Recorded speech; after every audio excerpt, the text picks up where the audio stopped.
네, 안녕하세요. LS증권의 염승환 이사입니다. 최근 저를 사칭하는 여러 유튜브 방송이나 카카오톡 채널들이 상당히 많은데요. 저는 이제 LS증권과 함께하고 있는 이 연불리와 함께 채널에서 공식적으로 방송을 좀 하고 있고, 저를 사칭하거나 돈을 달라고 한다거나 리딩을 원하거나 이런 것들은 다 사기일 가능성이 높기 때문에 여러분들이 각별히 주의를 하셨으면 좋겠습니다. 네, 안녕하세요. 염승환 이사입니다. 저 오늘 2024년 12월 13일 시장 읽기 시작을 하겠고요. 오늘 뭐 아직 장은 안 끝났는데 이제 장 끝나면 또 그 업데이트 좀 해드리고요. 일단 오늘 뭐 할 내용들은 그 이제 미국 증시랑 이제 중국의 경기 부양책을 좀 생각보다 세게 쓸 것 같아요. 내년 3월에 전인대에서 최종 확정이 됩니다. 근데 이제 경제공작회의에서 언급을 해놨기 때문에 내년 중국의 반격을 좀 기대를 해봐야 될 것 같고요. 나토가 이제 국방비 지출 3%를 늘리기 위한, 그러니까 GDP 대비해서 지금 2%거든요. 이거 늘리는 목표로 이제 실제로 논의를 하고 있다고 합니다. 그럼 비만 치료제가 가져온 세상의 변화, 반도체 두 개. 또 네이버하고 넷플릭스 제휴한 거 아시죠? 네이버 멤버십 가입하면 넷플릭스를 이제 볼 수가 있어요. 광고 요금제로. 그다음 인플레이션 수출 준비하는 중국 정책과 원자재, 또 중국의 경제 공작 회의 그 표 하나 보여드리고요. 제일기획, 슈프리마, CS 윈드, 테크윈까지 한번 설명을 해드리도록 하겠습니다. 좀 제가 작게 나왔네요. 자, 그래서 요거 하나만 좀 말씀드리면, 저기 LS증권 여기 네이버에 채용 치시면 이렇게 채용 있죠. 치면 요 밑에 LS증권 채용 있잖아요. 여기 한번 들어오시면, 이거 왜 보여드리냐면, 사실 이제 제가 저희가 이제 그 뭐냐면, 제가 팀을 하나 맡았다 그랬잖아요. 근데 이제 제가 맡았는데 이제 컨텐츠를 만드는데, 저희가 좀 저희 팀에 디자이너가 없어요. 그래서 디자이너 경력직을 한번 뽑으려고, 여기 채용 정보 보시면 채용 공고 있죠. 여기 누르면 경력직 수시 채용, 요거 이렇게 지금 해놨거든요. 요겁니다. 22일까지 서류 접수 받으니까 혹시 좀 같이 일하고 싶으신 분들 계시면, 네, 경력직입니다. 경력직. 그래서 한번 지원해 주시면 감사할 것 같고요. 예, 여기입니다. 저기 컨텐트 디자인 요 위쪽에 요게 이제 들어오시면, 이제 제가 이제 만드는 컨텐츠를 좀 예를 들면 카드 뉴스 같은 걸로 좀 만들어 주실 분이 좀 필요해요. 저희가 여기저기 많이 알아봤는데 참 사람 구하기 너무 힘들더라고요. 그래서 좀 시간이 한번 관심 있으시면, 그 경력 있으신 분들은 채용 공고에 좀 응해 주시면, 예, 감사할 것 같습니다. 그래서 좀 광고 먼저 좀 했고요. 네, 이제 본격적으로 좀 방송 시작을 해보도록 하겠습니다. 오늘 이제 미국 증시는 일단 좀 빠졌습니다. 좀 많이 올라서 빠졌고요. 큰 악재는 없었습니다. 트럼프 당선인이 이제 증권거래소, 거의 뉴욕 증권거래소 개장식에 참석해서 뭐 엄청난 일을 할 거다 발언했고, AI와 암호화폐 긍정적인 멘트를 했고, 유럽은 3번 연속 금리를 인하했고요. 중국은 경제공작회의에서 강력한 소비 부양을, 예, 언급을 했습니다. 미국 증시는 최근 상승에 따라서 차익 매물 출회됐고, 유럽이 지금 금리를 3%까지 이렇게 낮췄습니다. 더 낮추겠대요. 그러니까 한마디로 나 여기가 끝이 아니다, 더 낮추겠다 이렇게 했고, 생각보다 경기가 안 좋아서 그렇습니다. 근데 미국의 생산자 물가는 올랐어요. 예상보다 0.4인데 예상이 0.2니까 크게 올랐죠. 근데 문제는 계란값 때문이래요. 이 계란값이 폭등을 했다고 합니다. 계란값이 한 달 만에 55. 우리나라도 막 이런 경우들이 가끔 있잖아요. 근데 미국도 1년 전보다 80%. 이유가 조류 독감 때문에 영향이 있었다. 근데 이거는 일회성이니까, 일시적이니까 영향이 지속되지는 않을 것 같다. 근데 이거 제외하면 실제로 물가가 그렇게 오르진 않았기 때문에 시장 영향은 좀 제한적이었습니다. 그리고 개인 소비 지출에 반영되는 물가 중에 포트폴리오 자문 수수료 있는데, 이런 것들도 안정세를 보여서 이번 달 다음 주에 아마 발표될 텐데, PC 물가 지수에는 영향을 크게 주진 않을 걸로 보고 있습니다. 이 개인 소비 지출 물가 지수는 연준이 제일 중요하게 생각하는 물가 지표고, 요거에 의해서 금리를 결정하니까, 근데 그건 다음 주 아마 금요일에 발표될 거예요. 영향을 크게 주진 않을 것 같습니다. 신규 실업수당 청구 건수는 좀 올랐는데, 이게 추수감사절 블랙 프라이데이 있잖아요. 네, 요것 때문에 이제 단기 고용이 늘었어요. 그랬다가 이제 단기 고용 끝나니까 다시 이제 어떻게 보면 이제 일자리가 없어진 거죠. 그래서 일시적인 계절성이다. 그래서 이것도 크게 우려할 이유는 아니다. 이렇게 언급이 됐고, 트럼프 당선이 여기 그 뉴욕 증권거래소 이제 개장식에 참석을 해가지고, 다른 어떤 나라도 하지 않는 엄청난 인센티브를 주겠다. 여러분의 세금을 삭감하겠다. 매우 상당히 줄이겠다라고 기업 우대 발언을 계속했습니다. 그리고 주식 더 사야 되냐 이런 질문을 하니까 그렇게 하고 시장이 하락하는 상황이 나는 부딪히고 싶지 않다. 또 그런 일은 언제든 일어난다. 지금 사고 싶지 않다는 약간 좀 발언을 한 것 같아요. 모두가 미국으로 오고 있다. 우리는 암호화폐와 AI 분야에서 엄청난 일을 해낼 것이다. 이를 위해서는 많은 전력도 필요하다. 하지만 시장은 이미 트럼프 랠리가 이제 진행됐다는 분석 때문에 차익 매물이 오히려 나와서 증시는 별로 좋지 않았고 2년 연속 20% 올랐어요. 미국이 3년 차에도 그렇게 오르기 쉽지 않다는 거죠. 그러니까 미국은 악재는 유일한 악재는 너무 오른 게 악재겠죠. 네드 데이비스 리서치에서는 그 25년을 위한 5가지 주요 ETF로 암호화폐, 우주 탐사, 비디오 게임, AI 소프트웨어, 주택 시장 회복 요런 이제 이슈를 제시했으니까 뭐 참고하시면 되겠습니다. 마이크론이 좀 급락을 했고요. 웨스턴 디지털이 낸드 관련주인데 PC 재고가 이제 새로운 뉴스는 아니에요. 우리가 뭐 PC 지금 재고 많은 거 뭐 다 아는 내용이죠. 근데 그런 게 또 나오면서 주가 하루 만에 급락했고 엔비디아 브로드컴도 좀 차익 매물 나왔고 반면 브로드컴은 시간에서 좀 급등하고 있습니다. 인텔은 3% 올랐고요. 빅테크는 어쨌든 좀 혼조세인데 양자 컴퓨터는 좀 빠졌습니다. AI 소프트웨어 기업 어도비는 폭락을 했어요. 부진한 실적 전망 때문에. 이 AI 반도체 제조 만드는 그러니까 설계하는 엔비디아 경쟁사 중에 하나죠. 브로드컴이 아까 시간의 거래에서 14% 폭등하고 있는데 일단 매출도 51% 증가했고 주당 순이익도 예상을 넘었고요. 다음 분기 매출 안내도 예상보다 높게 나왔습니다. 반도체 인프라 소프트웨어 이 부분이 196%나 급증을 했습니다. 그래서 24 회계연도 매출은 44% 증가했고 AI나 이런 이제 인프라 소프트웨어 통해서 성과를 냈다. AI 매출은 전년 대비 무려 220%나 증가했다. 이렇게 긍정적인 언급을 하면서 좋은 모습들을 좀 보여줬다라고 보시면 되겠습니다. 중국 지도자들이 적극적인 내수 진작을 약속을 했고요. 경제공작회의에서 최우선 과제로 재정 적자 늘리고 특별채권 발행해서 소비를 적극적으로 그러니까 이 말을 완전히 바꾸고 있어요. 소비 부양하겠다는 거예요. 그래서 내년에 공격적인 아마 소비 부양책이 좀 나오지 않을까 이렇게 보고 있고 뭐 세부 사항이 없다고는 하지만 근데 이번엔 세부 사항 발표하는 자리는 아니에요. 내년 3월에 발표합니다. 그러니까 뭐 실망할 이유는 없는 거고요. 중국의 경제공작회의 폐막됐고 강력한 소비. 근데 여기서 핵심은 수출보다 내수 부양하겠다는 겁니다. 우리나라 지금 제조업체들 피해 많이 봤죠. 중국이 하도 막 수출해버리니까 저가로 그거 안 하겠다는 거예요. 좀 이거 하지 말래요. 당분간 무분별하게 저가 경쟁해 하지 마. 경고. 그럼 뭐 어떻게 되겠습니까? 우리나라 수출업체들 좀 숨통이 트이겠죠. 한국 증시가 약한 이유 중에 하나가 저것 때문이거든요. 그러니까 저런 얘기를 했다는 건 한국 증시를 투자해야 되는 이유가 하나 생겨버린 거예요. 변수가 바뀌어버렸잖아요. 그죠?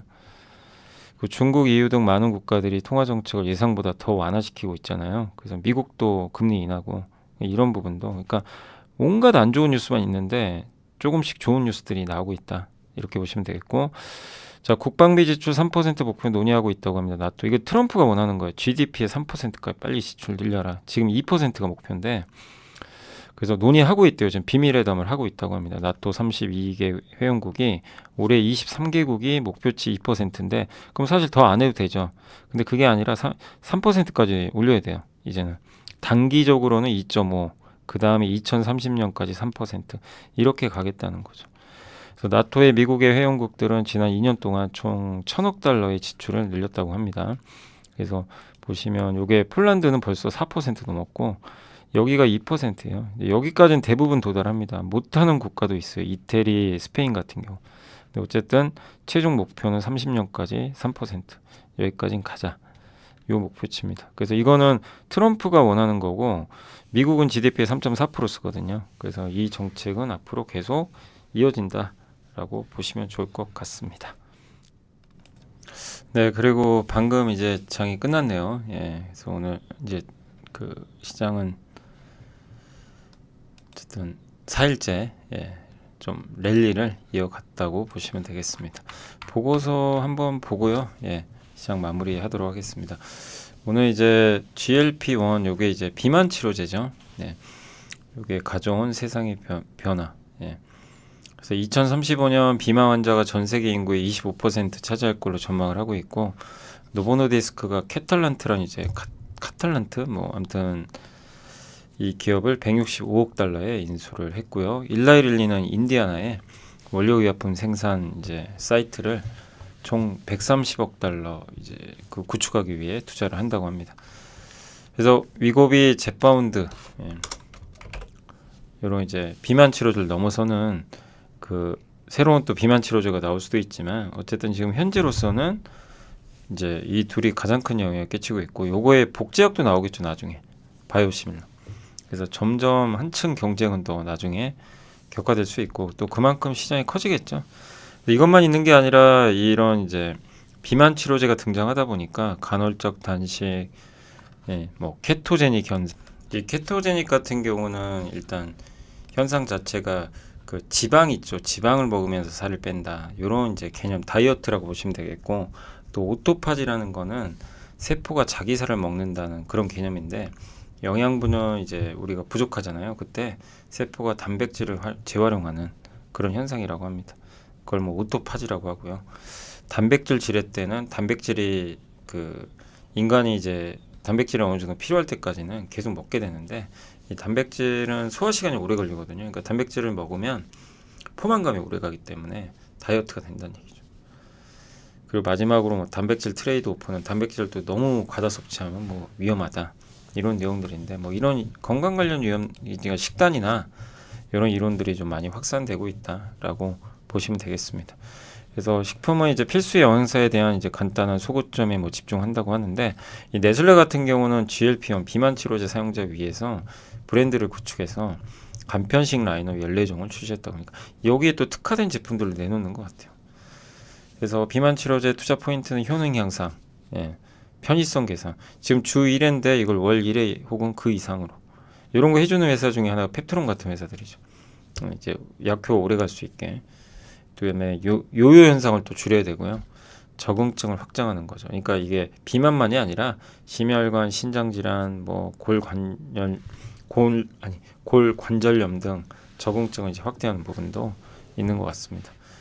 일단 관심 종목으로는 한미약품, D&D 파마텍, 바이킹 테라피틱스. 한미약품은 실제 이제 우리나라 대표 기업이죠. 비만 치료제 임상하고 있고, D&D 파마텍은 뭐 하는 회사냐면 그 우리 주사로 맞잖아요. 이거를 먹는 약으로, 알약으로 바꾸는. 그걸 지금 개발을 하고 있고, 바이킹 테라피틱스는 이제 미국에 좀 상장돼 있죠. 이 회사 같은 거 이제 비만 치료제 개발하고 있는 그런 기업이라고 보시면 좋겠습니다. 자, 삼성에서 자료가 나왔는데, 중국의 그 세트는 뭐냐면 스마트폰이나 가전제품을 만드는 회사들이에요. 그 회사들의 재고 정책이 변화하고 있대요.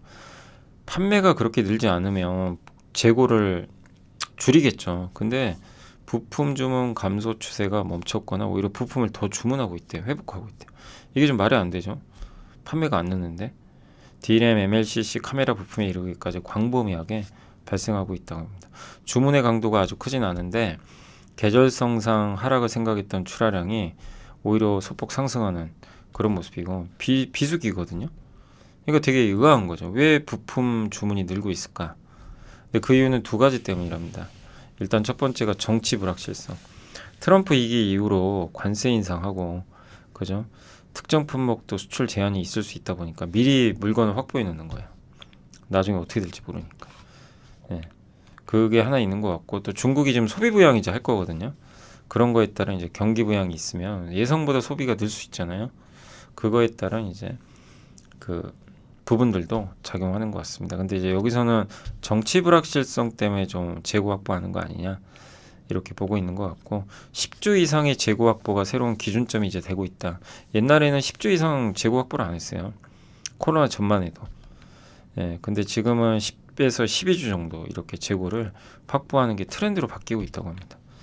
팬데믹 기간 중에 10주 이상을 유지하는데 그게 지금도 유지된대요. 그러니까 트렌드가 바뀐 거죠. 그러니까 어느 정도 재고를 더 많이 쌓아놓는 거는 지금 하나의 구조적인 변화다. 예. 그래서 4분기 부진으로 인한 이익 하향 추세도 일단락 될 가능성이 높아졌고, 예. 그래서 메모리, 그러니까 뭐 물론 최근에 재고 확충은 진짜 수요가 아니라 가수요 아니냐, 뭐 내년에 해야 될 거 지금 사는 거 아니냐, 이런 좀 비판적인 시각도 있지만 그래도 규칙이 바뀐 거잖아요. 예. 재고를 늘리고 있다는 것 자체는. 그래서 이런 걸 보면 반도체 디램 재고를 막 줄여가지고 가격을 급락시킬 가능성은 높지 않다. 기본적으로 재고를 높게 가져가는 트렌드로 바뀌었다. 이렇게 본다면 부정적으로 볼 필요까지는 없지 않나라고 생각하고 있습니다. 그래서 이런 중화권 업체들 중심으로 뭔가 재고를 예전에 좀 낮게 가져갔던 측면이 아니라 뭐 일부러라도 좀 높게 가져가려는 그런 분위기로 바뀌고 있는 건 좀 긍정적이라고 보시면 좋겠습니다. 반도체 현대차증권의 노건창 윤동훈 연구원님은 TSMC의 매출액이 전월 대비 이제 감소해서 주가 한번 흔들렸는데 뭐 블랙엘 문제 아니냐 뭐 이런 얘기도 있지만 큰 의미 두지 말래요. 원래 11월은 10월보다 약하다고 합니다. 왜냐면 아이폰 수요가 줄기 때문에. 폭스콘도 매년 그래요. 작년 11월에도 10월보다 줄었고 올해도 마찬가지. 폭스콘 이제 아이폰 만들잖아요. 그리고 엔비디아가 블랙의 설계 문제로 B200 출시가 예상보다 늦어졌죠. 예. 그래서 지금 최근에 상당히 높은 파운드리 가격을 뭐 지불하고 있다라는 그런 내용도 있는 것 같습니다. 어쨌든 TSMC의 12월 매출액은 B200 생산이 늘면서 전월 대비 다시 증가할 걸로 보고 있고, 뭐 AMD도 그렇고 그 다음에 아마존 웹 서비스 이런 데도 지금 AI 반도체 모멘텀이 지속되고 있다라고 보시면 되겠습니다. 4월, 그다음 11월에 PC 가격이 좀 DDR4가 급락했는데 중국 때문에 CXMT. 근데 CXMT가 못 만드는 거는 서버용은 못 만들어요. 워낙 고사양이다 보니까. 그래서 여기는 가격 변화가 없었고, 그러니까 너무 공포감 갖지 말자는 겁니다. 범용 반도체는 안 좋은 건 맞아요. 중국의 위협은 그건 현실화되고 있는 건 맞는데 급이 다르다는 거죠. 서버용은 침투하기 어렵고 HBM도 마찬가지고, 스마트폰은 전 세계 공급의 60%가 중국 업체들이고 PC도 높기 때문에 점유율이 중국 영향 안 받을 수는 없어요. 서버는 중국, 특히 AI 데이터 센터는 중국 비중이 9%밖에 안 됩니다. 이것도 학습용도 아니에요. 추론용이기 때문에 제한돼 있다. 그래서 CXMT가 위협이 돼서 우리나라를 망가뜨린다. 이건 너무 과장된 겁니다. 그리고 최근에 환율이 올랐잖아요. 이것도 반도체 가격 떨어진 걸 상쇄시키고, B300이 내년 2분기에 나온대요. 여기에 HBM이 많이 탑재가 되니까 그게 구원투수가 될 것 같다. 그래서 내년 2분기를 기대하자는 내용인데, 물론 확인을 해봐야죠. 2분기에 정말 우리 생각만큼 좋아질지 모르지만 내년 2분기에 원화 약세, 범용 메모리 반도체 재고 조정 끝나고 B300 모멘텀이 동시에 발생할 수 있기 때문에 내년 2분기 이런 일들이 발생해서 업황이 좋아진다면 상당히 고무적일 수 있겠죠. 그래서 한번 지켜봐야 되겠고요. 네이버 넷플릭스가 제휴합니다. 네이버 멤버십 쓰시는 분들은 넷플릭스를 이제 4,900원 내고 볼 수가 있어요. 공짜로 보는 거죠. 물론 광고 요금제. 저도 네이버 멤버십 쓰는데 저는 이제 뭘로 하고 있냐면 저 티빙 있죠. 티빙을 제휴를 걸어놨거든요. 근데 이제 본인이 선택하면 되죠. 네이버와 넷플릭스는 제휴 정책을 시행 중에 있다. 이렇게 보시면 되겠고, 이번 협업으로 넷플릭스는 이용자 흡입이 늘어나고 네이버는 멤버십 비용이 높아지는 그런 효과를 누릴 수 있다고 합니다. 넷플릭스 일간 활성자 수도 소폭 증가하고 있대요. 오징어 게임 2도 나오고. 근데 이제 네이버와 넷플릭스 이렇게 서로 제휴하면 네이버한테는 좋은데 OTT 회사들하고 이제 경쟁이 심화되겠죠. 그러니까 티빙한테는 좀 악재일 수도 있죠. 원래 네이버랑 티빙이 같이 했는데. 그래서 실제로 조금 활성자 수가 주는데, 근데 티빙은 프로야구가 대박이죠. 프로야구를 잡았기 때문에 지금 프로야구 시즌이 아니잖아요. 그러니까 뭐 줄어드는 거는 어쩔 수 없는 부분인 것 같아요. 그래서 아마 내년 또 봄에 프로야구 시작되면 다시 또 반등하지 않겠냐, 이렇게 보고 있는 것 같습니다. 근데 결국 핵심은 네이버와 넷플릭스가 제휴하면서 그게 무료로 주는 게 광고 요금제거든요. 그래서 넷플릭스 광고 보면 볼 수 있는 거죠. 그래서 국내에서 광고 요금제가 이제 더 활성화되지 않겠냐. 실제 국내에서도 광고 요금제 가입자가 가파르게 증가할 걸로 예상을 하고 있어요. 그래서 글로벌 광고용 멤버십 월간 사용자 수가 7천만 명이 된대요. 전 세계. 그래서 광고 요금제 활성화를 이제 하나의 좀 아이디어로 말씀을 해주셨습니다. 그러니까 광고 기획사 입장에서는 좋을 수 있겠죠. 인플레이션 수출 준비하는 중국 시진핑 주석이 경제공작회의에서 통화정책을 다소 완화, 5단계래요. 긴축, 다소 긴축, 중립, 다소 완화, 완화 이렇게 나뉘는데 그 완화로 바꿨어요. 다소 완화. 근데 별거 아닌 것 같다고 생각할 수도 있잖아요. 중립에서 최고 이건 아니니까. 근데 완화라는 표현을 한 적이 없대요. 93년 이후로 단 한 번도 완화를 해본 적은 없대요. 그럼 다소 완화는 엄청난 거죠. 제일 센 거예요, 한마디로. 그러니까 내년에 부양책 세게 하겠다는 얘기입니다. 예. 그리고 그동안 저가 수출했잖아요. 굉장히 가격 싸게 해가지고 미국과 경쟁도 해야 되고 막 그러다 보니까 내수는 안 좋고. 근데 물가 올리겠대요. 지금 시진핑의 정책의 목표는요, 물가 올려라. 물가 올리려면 저가 수출하면 안 돼요. 그래서 저가 수출 경고 내렸어요. 예. 그래서 내수를 부양하고 물가를 올리겠다. 이렇게 되면 우리나라한테 좋은 거죠. 우리나라는 저가 수출의 피해국이에요. 중국이 하도 저가 수출하니까. 그 원자재한테도 좋을 수 있어요. 이러면 네, 구리 같은 뭐 일부 원자재들은 유가에도 도움은 되겠죠. 왜냐하면 수요가 증가할 수 있기 때문에. 다만 어느 정도 효과를 줄지 모르지만 원자재에게도 좀 긍정적이고 중국의 어쨌든 물가 상승 유도 정책은 이제 국내 경쟁사들한테 조금 부담을 덜 수 있는. 중국이 하도 싸게 파니까 한국이 힘들어졌죠. 그래서 이런 면에서 의미가 있고요. 중국 경제공작회의 보면 이게 내년 목표인데 올해는 과학기술 혁신이 1등이었죠.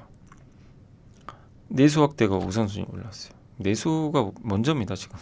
그걸 염두에 두시면 되겠습니다. 네. 그 제일기획은 이제 현대차증권의 김현영 연구원님이 4분기 이제 영업이익 10.1% 증가할 걸로 지금 전망을 하고 있는데 기대치를 소폭 상회할 걸로 일단 전망을 하고 있고요. 해외가 국내 부진을 좀 만회하지 않겠냐 이렇게 보고 있습니다. 삼성그룹의 마케팅 비용 효율화로 눈높이 하향은 좀 불가피할 것 같고요. 디지털 비중은 54%. 주로 이제 북미 계열사가 북미에서 인터넷 사업하는 부분 대응하면서 성장을 할 걸로 보고 있는 것 같습니다. 아무튼 광고 경기 안 좋아요. 그렇다고 지금 더 좋아지기도 쉽지 않고, 근데 이미 최악은 지나가고 있고, 예, 또 디지털 마케팅은 여전히 잘하고 있고 돈도 잘 법니다. 꾸준히. 근데 배당 수익률이 6%가 넘어요. 그래서 충분히 배당만으로도 매력이 있어서 괜찮을 걸로 좀 생각은 하고 있습니다. 슈프리마는 NH의 백준기 연구원님이 이게 보안회사인데 우리 그 이제 여기 데이터 센터나 만약에 입출입할 때 여기 여러분들 회사 출근할 때 카드 키 같은 거 쓰잖아요. 아니면은 얼굴 인식한다거나 스마트폰에 요즘에 담는 것도 있어요. 이제 그런 것들을 해주는 보안 회사입니다. 그래서 보안 기업으로 되게 글로벌 회사 중에 하나고 삼성 갤럭시 폰에 들어온 지문 인식 솔루션 있죠. 그거 만들어서 공급하는 회사 중에 하나입니다. 돈도 잘 벌고요. 실적 좋고 시총 75% 수준의 순현금 PER 6.4, 영업이익률 21.9. 왜 이렇게 저평가되어 있을까요? 그게 좀 의아합니다. 어떤 굉장히 우량한 기업인데도 주가는 상대적으로 좀 못 올라서 저평가되어 있다라고 말씀을 드리고 싶습니다. 그래서 슈프리마 괜찮아 보이고요. 그리고 이제 풍력회사 CSND 참 안 좋죠. 예, 정말 이 트럼프 때문에. 근데 이번에 애널리스트 대상으로 아마 베트남 현지 공장 거기 갔다 왔나 봐요. 근데 글로벌 풍력 터빈 기업 지멘스 가사와 계약한 풍력 타워 공급 계약 그게 2030년까지니까 그거 지금 계속 생산하고 있고 대형 해상 풍력 타워 있죠. 이렇게 요 기둥 요거를 글로벌 전역에 좀 공급을 하고 있다고 합니다. 해상 풍력 시장도 어쨌든 불확실성은 남아 있지만 이 대형 물량들은 꾸준하게 증가할 걸로 보고 있고 아무나 만들 수가 없어요. 근데 제일 문제가 트럼프죠. 중장기 해상풍력 사업 축소 리스크 분명히 높아졌죠. 그건 어쩔 수 없는 건데 현재 진행 중인 프로젝트가 그렇다고 뭐 트럼프 때문에 막 저기 유럽이 취소되거나 그럴 가능성이 높지 않거든요. 그리고 주요 고객사들의 수주가 늘고 있어요. 해상풍력 터빈 사업자 지멘스 가사 24년 4분기에 32억 달러 수주했고요. 베스타스도 이제 3분기에 1.6기가와트 규모의 해상풍력 터빈을 수주했습니다. 미국 풍력 시장 육성 풍력 중심으로 기회가 또 있을 것 같고 미국에서 어쨌든 풍력 타워를 안정적으로 조달을 해야 되잖아요. 미국에 사업을 하려면 대형 타워를, 그러면 미국 내에서 생산된 타워가 부족할 수도 있다는 얘기가 들리는데, CS 윈드는 미국에서 가장 큰 규모의 풍력 타워 공장을 또 갖고 있습니다. 그러니까 이런 부분에서 상당히 좀 경쟁력이 있지 않겠냐, 이렇게 보고 있는 것 같습니다.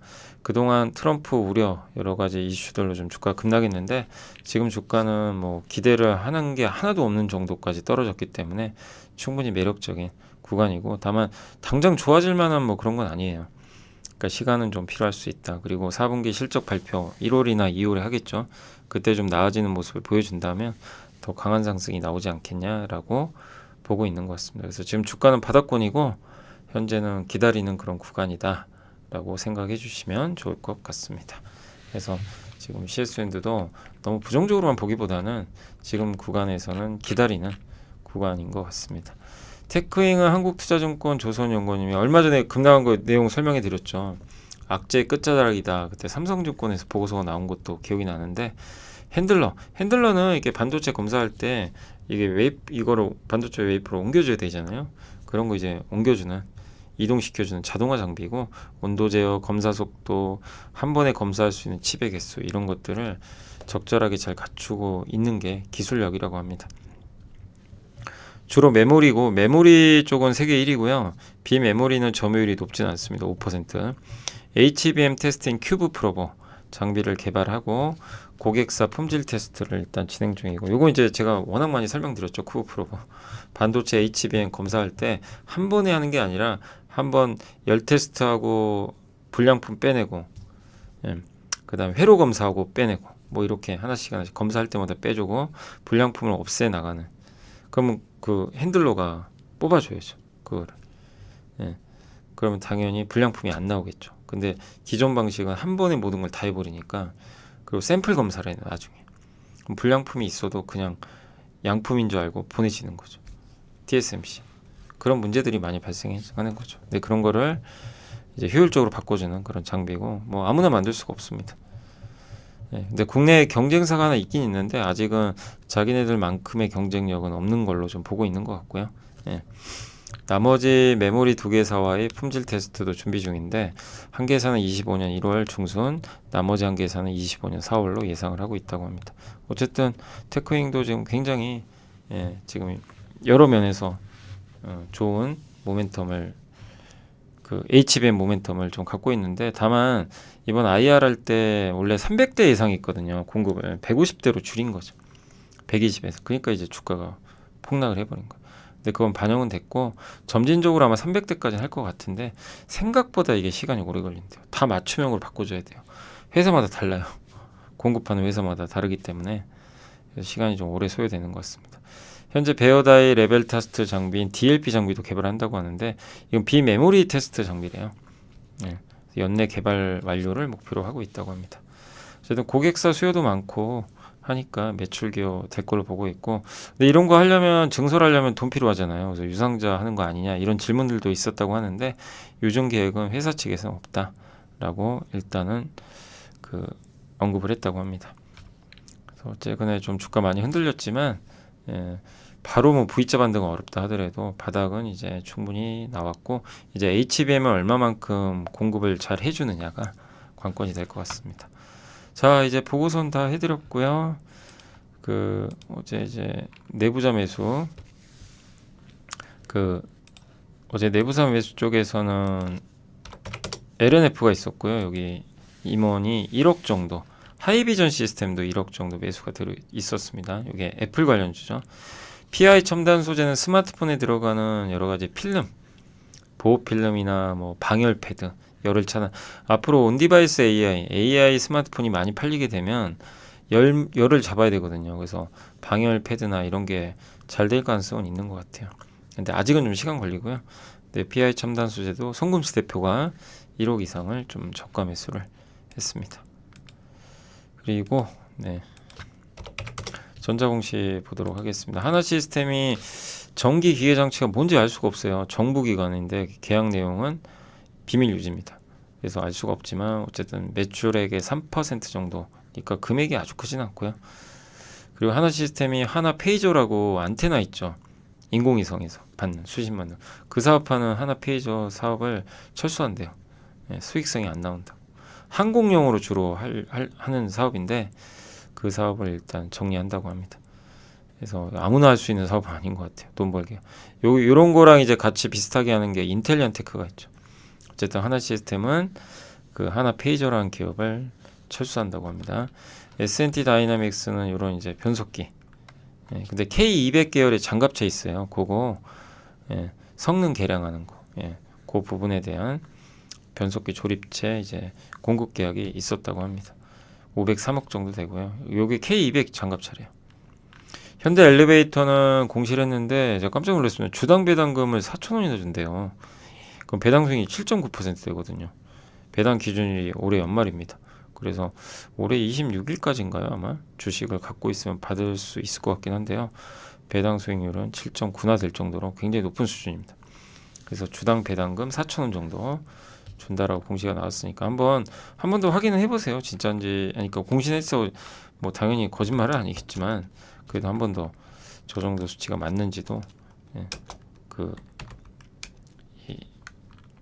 전화를 해서 확인해 보시면 더 좋을 것 같습니다. 그래서 오늘 공시까지 일단 다 설명을 드려봤습니다. 네, 오늘 이제 장이 끝났고요. 코스피가 12포인트 올랐습니다. 0.5% 상승했고 코스닥은 1.52% 급등했습니다. 그래서 오늘 코스닥의 성과가 상당히 좋았고요.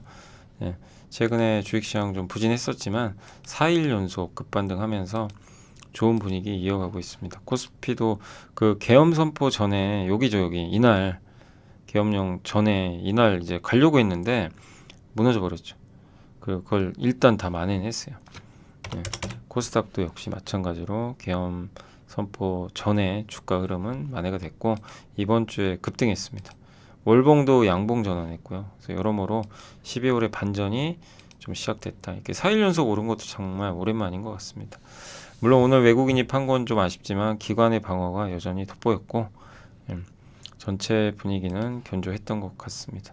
섹터로는 오늘 어쨌든 일자리 뭐 남북경협, 예, 영화, 음원 음반 이런 쪽 섹터들이 좀 좋았고요. 뭐 게임주도 좋았고 메타버스, 조선주도 연일 좋은 분위기입니다. 바이오가 오늘 특히 좋았어요. 바이오 쪽이 오늘 좋은 분위기였고 어제 급락했던 인터넷주들은 좀 오늘 카카오가 급등했습니다. 엔터주도 오늘 CJENM, 뭐 디어유, 큐브엔터 뭐 할 것 없이 다 고르게 반등을 해줬고 하이브도 4%나 급등했습니다. 그리고 타이어 업종도 오늘 일부 기업들 좀 반등해줬고요. 네, 건설 중소형 완전 종목 장세죠. 조선 기자재도 오늘 좀 많이 올랐습니다. 그리고 네. 블록체인, 웹툰, 의료기기, 뭐 코로나19 진단키트, 건설주, 현대산업개발이 상당히 많이 올랐고요. 그리고 오늘 비만치료제도 이제 요즘에 핫하죠. 다시 올라가고 있고 로봇주들도 모처럼 분위기가 좋았습니다. 오늘 반도체 소부장도 좋았고요. 그 테크윙이 오늘 특히 올랐고 오픈엣지가 16% 정도 반등을 했습니다. 다만 강세장이지만 일부 리츠, 원전, 예, 은행 업종, 일부 2차전지 소재 일부 조금 빠졌고 대부분은 좋은 분위기로 잘 마무리가 됐던 것 같습니다. 오늘은 이제 고려아연이 좀 많이 빠진 것 같습니다. 그래서 오늘 전체 분위기 좋았고요. 이게 시총 상위 기업 중에서는 오늘 일단 삼성전자 좀 올랐고 오늘 바이오죠. 셀트리온이 파격적인 아마 배당을 주는 것 같더라고요. 주식으로도 주고 현금으로도. 그래서 그게 호재로 좀 작용했고 그리고 카카오, 현대중공업이 많이 올랐습니다. 크래프톤도 급등했고요. 두산에너빌리티 같은 이제 원전주는 좀 안 좋았습니다. 그리고 SKC, LNB 2차 전지는 오늘 안 좋았던 것 같아요. 그리고 오늘 HLB 바이오 좋았죠. 클래시스, 엔터주, 파마리서치가 5% 올랐고 그리고 펩트론, 코오롱 티슈준이 요즘에 좋습니다. 미국에서 이제 FDA 승인을 뭐 받을지 모르지만 어쨌든 임상, 예, 3상 예, 좋은 결과 나오길 기대하고요. 코오롱 티슈진도 13%, 카카오 그룹 쪽 오늘 아주 다 좋았네요. 파크 시스템즈가 오랜만에 좋았습니다. CJ ENM도 한 7%, ISC도 6만 원을 넘어갔습니다. 반도체 뭐 2차 전지가 좀 안 좋았어요. 그러니까 2차 전지 빼고는 코스닥 분위기는 전체 분위기는 그렇게 나쁘지 않았다라고 일단 말씀을 드리고 싶습니다. 루닛 오늘 좋았고요. 예. 카카오 그룹주, 코나아이, 뭐 아톤, 많은 기업들이 고르게 오르고 펄어비스는 또 게임 출시가 연기됐나 봐요. 정말 그놈 14% 빼나요. 뭐 게임이 안 나오는 것도 아닌데 내년 4분기에 이제 또 많이 남았죠. 그러니까 이제 실망한 거죠. 또 이게 늦게 나오는구나. 아마 그래서 그런 것 같아요. 그러나 결국 중장기 투자로는 저는 괜찮게 봐요. 뭐 게임의 완성도도 높을 것 같고 잘 만드는 기업 중에 하나니까. 다만 내년 4분기면 한참 남았죠. 그러니까 당분간 오르긴 좀 어렵겠지만 중장기론 뭐 오히려 기회가 또 될 수도 있다 이렇게 보고 있습니다.